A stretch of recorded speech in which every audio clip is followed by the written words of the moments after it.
പിതാവിൻ്റെയും പുത്രൻ്റെയും പരിശുദ്ധാത്മാവിൻ്റെയും നാമത്തിൽ ആമേൻ. ഈശോയിൽ എത്രയും അനുഗ്രഹിക്കപ്പെട്ടവരെ, എല്ലാവരെയും ഗുഡ്നസ് ടി വിയുടെ വചനദീപ്തിയിലേക്ക് ആത്മാർത്ഥമായി സ്വാഗതം ചെയ്യുന്നു. ലോകമെമ്പാടും ഗുഡ്നസ് ടി വിയുടെ വചനം കേൾക്കുന്ന എല്ലാവരെയും സന്തോഷപൂർവ്വം സ്വാഗതം ചെയ്യുന്നു. സ്നേഹമുള്ളവരെ, നമുക്കറിയാമല്ലോ, കർത്താവിൻ്റെ വചനം, ആ വചനം കേൾക്കുമ്പോഴാണ് നമുക്ക് ജീവനുണ്ടാകുന്നത്. യേശയ്യ 55:3 പറയുന്നു, നിങ്ങൾ എൻ്റെ വാക്ക് കേൾക്കുവിൻ, നിങ്ങൾ ജീവിക്കും. നമ്മൾ ജീവനിലേക്ക് പ്രവേശിക്കണമെങ്കിൽ തമ്പുരാൻ്റെ വചനത്തിന് ചെവി കൊടുക്കുക, വചനം സ്വീകരിക്കുക. സ്വീകരിച്ച വചനം നമ്മിൽ വളർന്ന് നമ്മിൽ ഫലമുണ്ടാക്കണം. അത് നമുക്ക് മറ്റുള്ളവർക്ക് കൊടുക്കുകയും വേണം. അതാണ് കർത്താവ് നമ്മിൽ നിന്ന് ആഗ്രഹിക്കുന്നത്. തമ്പുരാൻ്റെ വചനം നമ്മിൽ ഇല്ലെങ്കിൽ നമ്മളൊക്കെ മൃതരാണ്. വിശ്വാസത്താൽ നാം ഒക്കെ മൃതരാണ്. നമ്മളൊക്കെ ജീവനുള്ളവരായി ഇരിക്കുവാനും ആ ജീവൻ നമ്മിൽ സമൃദ്ധമായി ഉണ്ടാകുവാനും ഈശോ നമുക്ക് തന്നിരിക്കുന്നതാണ് ഈശോയുടെ തിരുവചനം. അതിനാൽ ഈ സമയം ഈശോയുടെ തിരുവചനത്തിനായിട്ട് നമുക്ക് ശ്രദ്ധിക്കാം. തമ്പുരാൻ ഈ വചന സമയത്ത് നമ്മയൊക്കെ പരിശുദ്ധാത്മാവിനെ കൊണ്ട് നിറയ്ക്കട്ടെ. കർത്താവിൻ്റെ അനുഗ്രഹങ്ങൾ, കൃപകൾ എല്ലാവർക്കും ഈ സമയം ലഭിക്കട്ടെ. സ്നേഹമുള്ളവരെ, ഇന്ന് പരിശുദ്ധാത്മാവ് നമുക്ക് നൽകുന്ന സുവിശേഷ ഭാഗം ഇതാണ്. ഇന്ന് സമൂഹത്തിലൊക്കെ പടർന്നു പിടിച്ചിരിക്കുന്ന ഒരു വലിയ ക്യാൻസർ രോഗം പോലെ പടർന്നു പിടിച്ചതാണ് ആരാണ് വലുത്. എല്ലാവരും വിചാരിക്കുന്നത് ഞാനാണ് വലുത്. ആർക്കും കുറയാനോ എളിമപ്പെടാനോ സാധിക്കുന്നില്ല. എല്ലാവരും ഞാനാണ് വലുത്. അഹങ്കാരമാണ്, ആ അഹമെന്ന ഭാവമാണ് ഇന്ന് എല്ലായിടത്തും നമുക്ക് കാണുവാനായിട്ട് സാധിക്കുന്നത്. അതുകൊണ്ട് തന്നെ എവിടെ നോക്കിയാലും നമുക്ക് അസമാധാനവും സംഘർഷങ്ങളും ദുരിതങ്ങളും ഒക്കെ നമുക്ക് കാണാനായിട്ട് നമുക്ക് സാധിക്കും. സ്നേഹമുള്ളവരെ, നമ്മൾ എളിമയിലേക്ക് വന്നാൽ, നമ്മളൊന്ന് ചെറുതാകാൻ പഠിച്ചാൽ എല്ലാ പ്രശ്നങ്ങൾക്കും ഉത്തരമായി എന്ന് നമുക്ക് കാണാൻ സാധിക്കും. നമ്മുടെ കുടുംബത്തിൽ സമാധാനമുണ്ടാകും, നമ്മുടെ രാജ്യത്ത് സമാധാനമുണ്ടാകും, നമ്മുടെ സഭയിൽ സമാധാനമുണ്ടാകും, അയൽവാസികളുടെ ഇടയിൽ സമാധാനമുണ്ടാകും. എവിടെയും നമുക്ക് സമാധാനം നമുക്ക് കൊണ്ടുവരാനായിട്ട് സാധിക്കും. ഞാനെന്ന ഭാവം കുറച്ച് എളിമയിൽ നാം ജീവിക്കുകയാണെങ്കിൽ, നാം ചെറുതാകാൻ നാം പഠിച്ചാൽ തീർച്ചയായിട്ടും അവിടെയൊക്കെ അനുഗ്രഹങ്ങൾ വർഷിക്കപ്പെടും. നമുക്കറിയാമല്ലോ, ഇന്ന് കുടുംബങ്ങളിൽ എത്രയോ പ്രശ്നങ്ങളാണ് നടക്കുന്നത്, എത്ര വിവാഹ മോചനങ്ങളാണ് നടക്കുന്നത്. വളരെ വേദന ഉണ്ടാക്കുന്ന ഒരു കാര്യമാണ്. 1-2 കുഞ്ഞുങ്ങളൊക്കെ ഉണ്ടായതിനു ശേഷം വിവാഹമോചനങ്ങൾ നടക്കുമ്പോൾ ആ കുഞ്ഞുങ്ങളുടെ ഭാവി എന്താകുമെന്നൊന്നും ആലോചിക്കാതെയാണ് ഈ ദമ്പതിമാർ ഈഗോ ക്ലാഷിൻ്റെ പേരിൽ വിവാഹമോചനം തേടുന്നത്. അവർക്കൊരാളെ അംഗീകരിക്കാൻ സാധിക്കുന്നില്ല, ഒരാൾക്ക് വിട്ടുകൊടുക്കാൻ സാധിക്കുന്നില്ല, ക്ഷമിക്കാൻ സാധിക്കുന്നില്ല. ഞാനാണ് വലുത് എന്നാണ് എല്ലാവരും പറയുന്നത്. സ്നേഹമുള്ളവരെ, ഇന്ന് നമുക്ക് നമ്മുടെ കുടുംബങ്ങളിൽ സമാധാനമുണ്ടാകുവാൻ ഏറ്റവും പ്രധാനപ്പെട്ട ഒരു കാര്യം അത് ഈ വിട്ടുകൊടുക്കലാണ്, എളിമപ്പെടലാണ്, ചെറുതാകലാണ്. അതുകൊണ്ട് ആരാണ് വലിയവൻ എന്ന് ചോദിക്കുമ്പോൾ നാം പറയണം, വലിയവൻ ആകാൻ ആഗ്രഹിക്കുന്നവൻ ഈശോ പറഞ്ഞുകൊണ്ട് ഏറ്റവും ചെറിയവൻ ആണ് ഏറ്റവും വലിയവൻ. നമുക്കറിയാം, കുടുംബത്തിൽ മാത്രമല്ല, സഭയിൽ ഇന്ന് പല പ്രശ്നങ്ങളുടെയും കാരണം തന്നെ കുറയാൻ ആർക്കും തയ്യാറല്ല എന്നുള്ളതാണ്. ഒന്ന് എളിമപ്പെടാൻ, ചെറുതാകാൻ. ഞാൻ ആരെയും ഒന്നും പ്രത്യേകിച്ച് പറയുന്നില്ല, പക്ഷെ പൊതുവായിട്ട് പറയുകയാണെങ്കിൽ എളിമപ്പെടാനും ചെറുതാകാനും ആരും തയ്യാറാകുന്നില്ല. എല്ലാവരും സ്വയം നീതീകരണമാണ് എല്ലാവരും നടത്തിക്കൊണ്ടിരിക്കുന്നത്. ഇന്ന് രാജ്യങ്ങൾ തമ്മിൽ നമുക്കറിയാമല്ലോ, 10,000-കണക്കിന് ആളുകളാണ് മരിച്ചു വീഴുന്നത്. പലയിടത്തും യുദ്ധങ്ങളാണ്. എന്താണ്? ഞാനാണ് വലുത് എന്നുള്ള ഭാവമാണ്. എത്രയോ നിസ്സഹായർ, കുട്ടികൾ, സ്ത്രീകൾ, ആളുകളൊക്കെ മരിച്ചു വീഴുകയാണ്. സ്നേഹമുള്ളവരെ, അതെ, നമുക്കാവശ്യം ചെറുതാകാനുള്ള സുവിശേഷമാണ്, എളിമപ്പെടാനുള്ള സുവിശേഷമാണ് ഇന്നേക്ക് നമുക്ക് ആവശ്യമായിട്ടുള്ളത്. അതുകൊണ്ട് തന്നെയാണ് പരിശുദ്ധാത്മാവ് ഈ കാര്യത്തിന് പ്രസക്തി കൊടുക്കുവാനായിട്ട് പറഞ്ഞിരിക്കുന്നത്. ഇത് നമ്മുടെ ഇടയിൽ മാത്രമല്ല. ഈശോ തൻ്റെ ശിഷ്യന്മാരുമായിട്ട് നടന്നു പോകുമ്പോഴൊക്കെ ശിഷ്യന്മാരുടെ ഇടയിൽ പലതവണ ഈ പ്രശ്നം പൊന്തി വന്നിട്ടുണ്ട്. ലൂക്കായുടെ സുവിശേഷം 22-ാം അധ്യായത്തിൽ 24 മുതൽ 27 വരെയുള്ള തിരുവചനങ്ങൾ വായിക്കുമ്പോൾ നമുക്ക് കാണുവാനായിട്ട് സാധിക്കും, അവരിൽ ആരാണ് വലിയവൻ എന്നതിനെക്കുറിച്ച് അവർ വാദിക്കുകയും തർക്കിക്കുകയും ചെയ്തുകൊണ്ടിരുന്നു. അവരുടെ തർക്കം കണ്ടിട്ട് അത് മനസ്സിലാക്കിയിട്ട് യേശു അവരോട് പറഞ്ഞത് ഇപ്രകാരമാണ്: വിജാതിയുടെ രാജാക്കന്മാർ അവരുടെ ജനതകളെ അടിച്ചമർത്തുന്നു, അവരെ താഴ്ത്തിക്കെട്ടുന്നു. അങ്ങനെയുള്ള അടിച്ചമർത്തലുകൾ നിങ്ങളുടെ ഇടയിൽ ഉണ്ടാകാൻ പാടില്ല. നിങ്ങളിൽ ഏറ്റവും വലിയവൻ എന്ന് പറയുന്നത് നിങ്ങളിൽ ഏറ്റവും ചെറിയവനാണ്. ആരാണ് വലുത്? ഭക്ഷണത്തിന് ഇരിക്കുന്നവനോ പരിചരിക്കുന്നവനോ? പരിചരിക്കുന്നവനാണെന്ന് ഞാൻ പറയുന്നു. ഞാൻ നിങ്ങളുടെ ഇടയിൽ അങ്ങനെയാണ് എന്ന് പറഞ്ഞ യേശു അവരെ പഠിപ്പിക്കുകയാണ്. ഏറ്റവും ചെറുതാകുന്നവനാണ് ദൈവദൃഷ്ടിയിൽ ഏറ്റവും അഭികാമ്യനായിട്ടുള്ളത്. വിശുദ്ധ ലൂക്കായുടെ സുവിശേഷത്തിൽ 9-ാം അധ്യായത്തിൽ 46-48 തിരുവചനങ്ങളിൽ നമുക്ക് കാണാനായിട്ട് ഇത് തന്നെ സാധിക്കും.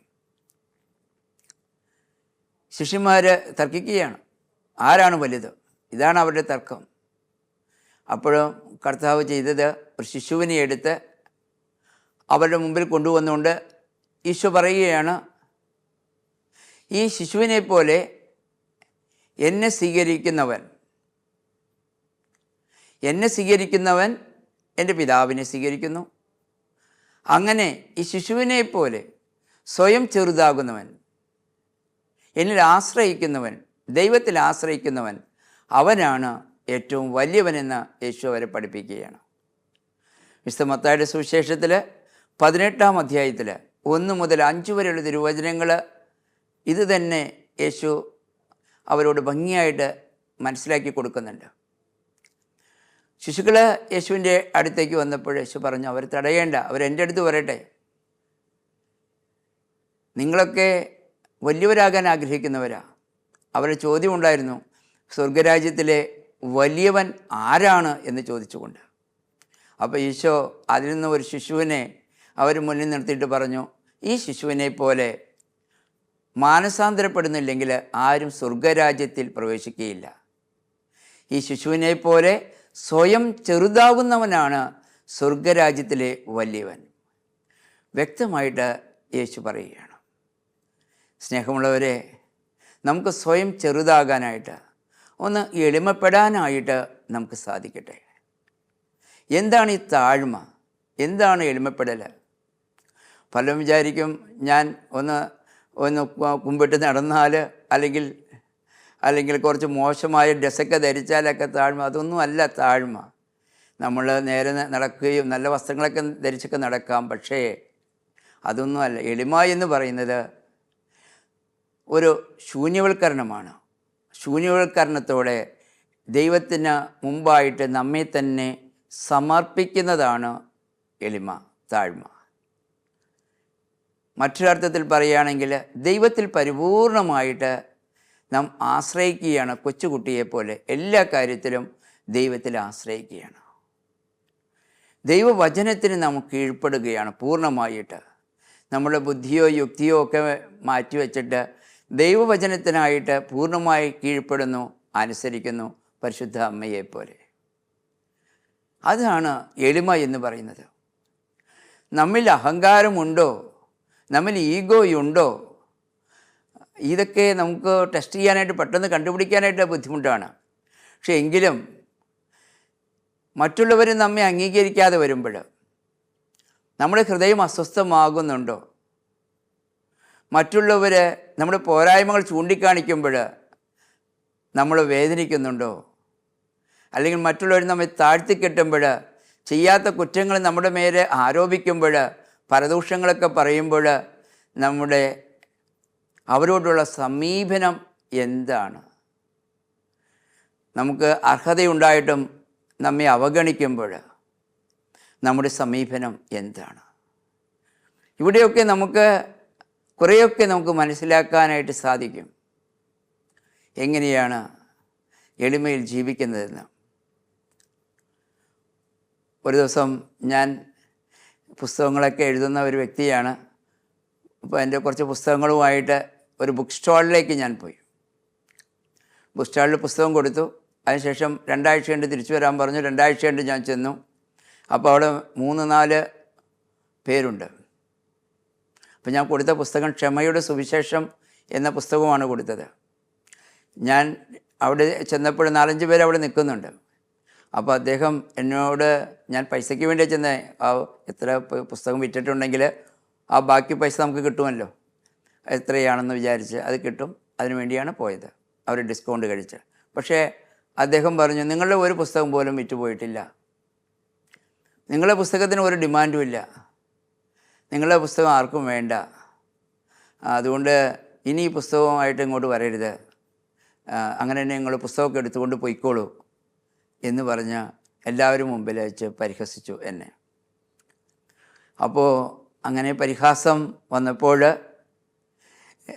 ഞാൻ അദ്ദേഹത്തിനോട് പറയാനായിട്ട് പരിശുദ്ധാത്മാവ് എനിക്കൊരു കൃപ തന്നു. ഞാൻ പറഞ്ഞു, ശരിയാണ്, തീർച്ചയായിട്ടും നിങ്ങൾ ഉൾക്കൊള്ളുന്ന ആശയം ചിലപ്പോൾ ഉണ്ടാകില്ലായിരിക്കാം, പക്ഷെ എനിക്ക് വേണ്ടി നിങ്ങൾ ദൈവത്തോട് പ്രാർത്ഥിക്കണം, നന്നായിട്ട് എഴുതാൻ കരുതിക്കൊണ്ട് നിങ്ങൾ ദൈവത്തോട് പ്രാർത്ഥിക്കുക, അപ്പോൾ നല്ല പുസ്തകങ്ങളൊക്കെ എനിക്ക് ഇനി എഴുതാൻ കഴിയും, നിങ്ങൾ ദയവായിട്ട് ആ പുസ്തകങ്ങളൊക്കെ എനിക്ക് തിരിച്ചു തരൂ, ഞാൻ കൊണ്ടുപോയിക്കൊള്ളാം എന്ന് പറഞ്ഞു. അപ്പോൾ അദ്ദേഹം ചിരിച്ചുകൊണ്ട് എന്നോട് പറഞ്ഞു, ഞങ്ങൾ ഒന്ന് പരീക്ഷിക്കുകയായിരുന്നു, ക്ഷമയുടെ സുവിശേഷം എന്ന പുസ്തകമാണല്ലോ തന്നത്, ക്ഷമയുടെ സുവിശേഷ പുസ്തകം തന്ന ആൾക്ക് എത്രമാത്രം ക്ഷമയുണ്ട്, എത്രമാത്രം എളിമയുണ്ട്, താഴ്മയുണ്ട് എന്ന് ഞങ്ങളൊന്ന് പരീക്ഷിച്ചതാ എന്ന് പറഞ്ഞുകൊണ്ട് അവരെ കൈ തന്നു. എന്നിട്ട് അവർ പറഞ്ഞു, പുസ്തകമെല്ലാം ചിലവായി എന്ന് പറഞ്ഞു. സ്നേഹമുള്ളവരെ, നമ്മളെ മറ്റുള്ളവർ ഒന്ന് കുത്തി നോവിക്കുമ്പോൾ, നമ്മളെ തൊടുമ്പോൾ, അപ്പോൾ എങ്ങനെയാണ് നമ്മുടെ ഈഗോ വർക്ക് ചെയ്യുന്നത്? നമുക്ക് ദൈവത്തിൽ ആശ്രയിക്കാൻ നമുക്ക് കഴിയുന്നുണ്ടോ? 1 പത്രോസ് 5-ാം അധ്യായത്തിൽ ഇപ്രകാരം പറയുന്നുണ്ട്, ഈശോ നിന്ദിക്കപ്പെട്ടപ്പോൾ ഈശോ പകരം നിന്ദിച്ചില്ല. ഈശോയാകട്ടെ ഒരു പാപവും ചെയ്തിട്ടില്ല, ഒരു വഞ്ചനയും കാട്ടിയിട്ടില്ല. എന്നാൽ ഈശോ നമുക്കൊക്കെ ഒരു മാതൃക നൽകുകയാണ് ചെയ്തത്. ഈശോയെ നിന്ദിച്ചപ്പോൾ ഈശോ പകരം നിന്ദിക്കുന്നില്ല. ഈശോയെ പീഡിപ്പിച്ചപ്പോഴാകട്ടെ ഭീഷണിപ്പെടുത്തുകയും ഇല്ല. നാം വായിക്കുന്നുണ്ടല്ലോ, അറുക്കുവാൻ കൊണ്ടുപോകുന്ന കുഞ്ഞാടിനെ പോലെ അവൻ തല കുമ്പിട്ട് നിന്നു. എല്ലാം ദൈവത്തിന് ഭാരമേൽപ്പിക്കുക ചെയ്തേ, ദൈവത്തിന് സമർപ്പിക്കുക ചെയ്തേ. സ്നേഹമുള്ളവരെ, നാം ചെയ്യേണ്ടതും ഇത് തന്നെയാണ്. എല്ലാം ദൈവത്തിനായിട്ട് നമ്മൾ സമർപ്പിക്കുക. അത് ഈശോയാണ് ചെയ്യുന്നത്. നാം ഒക്കെ ഈശോയെപ്പോലെ ആകുക. ഫിലിപ്പിയർക്ക് എഴുതിയ ലേഖനത്തിൽ 2-ാം അധ്യായത്തിൽ 5 മുതൽ 11 വരെയുള്ള തിരുവചനങ്ങൾ നാം വായിക്കുമ്പോൾ നാം മനസ്സിലാക്കുന്നുണ്ട്. ഈശോയുടെ മനോഭാവം നമുക്കുണ്ടാകണമെന്നാണ് പറയുന്നത്. ഈശോയുടെ മനോഭാവം ഇതായിരുന്നു, അവൻ ദൈവത്തിൻ്റെ രൂപത്തിലായിരുന്നെങ്കിലും ആ സമാനത നോക്കാതെ അവൻ സ്വയം ശൂന്യവൽക്കരിച്ച് ദാസനായി മനുഷ്യൻ്റെ ആകൃതിയിൽ കാണപ്പെട്ടു എന്നാണ് പറയുന്നത്. മരണം വരെ, അതെ, കുരിശുമരണം വരെ തന്നെ തന്നെ അവൻ താഴ്ത്തി, അനുസരണയുള്ളവനായി പിതാവിന്. അതിനാൽ പിതാവ് അവനെ അത്യധികം ഉയർത്തി, എല്ലാ നാമങ്ങൾക്കും ഉപരിയായ നാമം അവന് നൽകുകയും ചെയ്തു. അതുകൊണ്ടാണ് 1 പത്രോസ് 5:6 പറയുന്നത്, നിങ്ങൾ ദൈവത്തിൻ്റെ സന്നിധിയിൽ താഴ്മയോടെ നിൽക്കുവിൻ, താഴ്മയോടെ നിൽക്കുവിൻ. തക്ക സമയത്ത് അവിടുന്ന് നിങ്ങളെ ഉയർത്തിക്കൊള്ളും. നമ്മൾ താഴ്മയോടെ നമ്മൾ ജീവിക്കുമ്പോൾ, പ്രവർത്തിക്കുമ്പോൾ തക്ക സമയത്ത് ദൈവം ഉയർത്തിക്കൊള്ളും. അതെ, ഈശോ അനുസരണയുള്ളവനായി, പിതാവിന് അനുസരണയുള്ളവനായി തന്നെ തന്നെ താഴ്ത്തിയപ്പോൾ എല്ലാ നാമങ്ങൾക്കും ഉപരിയായ നാമം അവൻ നൽകി. എല്ലാ മുട്ടുകളും അവൻ്റെ മുമ്പിൽ മടക്കി.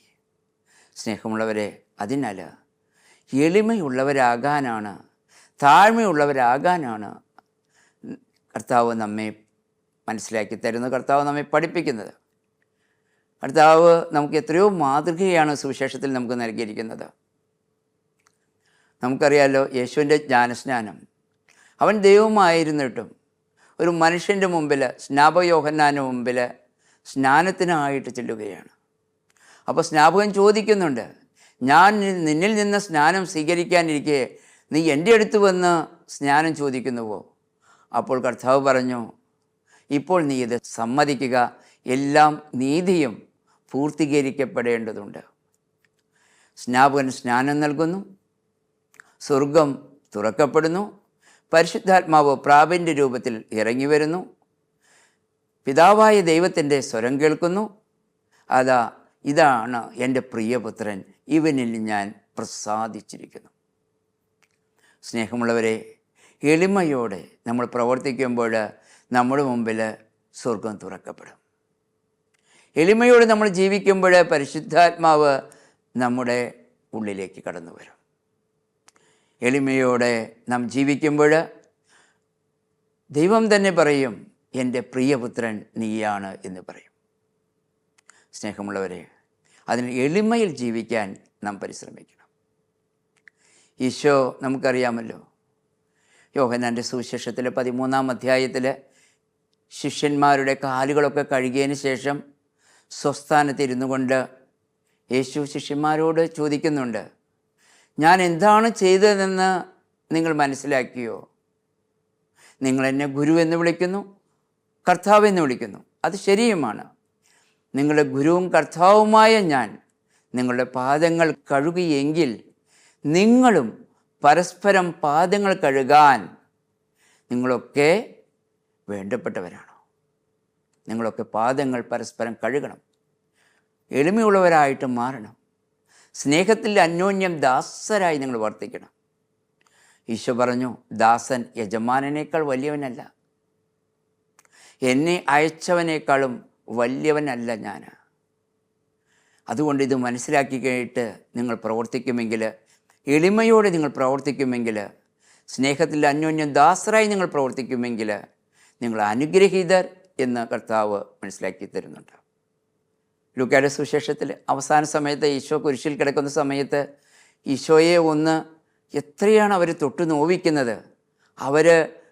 അവർ വാക്കുകൾ കൊണ്ട് അവനെ എത്രയാണ് പരിഹസിക്കുന്നത്. അവർ പറയുന്നുണ്ടല്ലോ, നിയമജ്ഞന്മാരും പ്രധാന പുരോഹിതന്മാരും ഒക്കെയാണ് പറയുന്നത്. ജനങ്ങളൊക്കെ ആർത്തട്ടഹസിക്കുകയാണ്.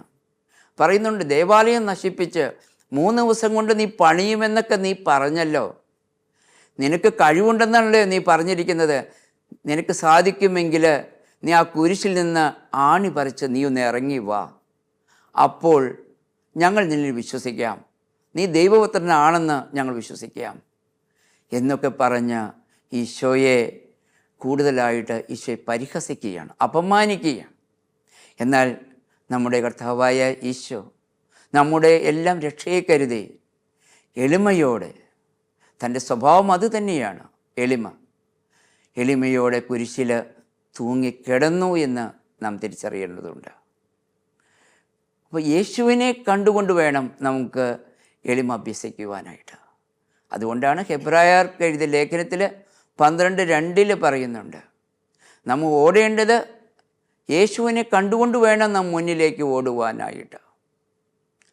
കാരണം അവൻ തനിക്കുണ്ടായിരുന്ന സന്തോഷം അത് ഉപേക്ഷിച്ച് അപമാനം വകവയ്ക്കാതെ കുരിശ് ക്ഷമയോടെ സ്വീകരിച്ചു.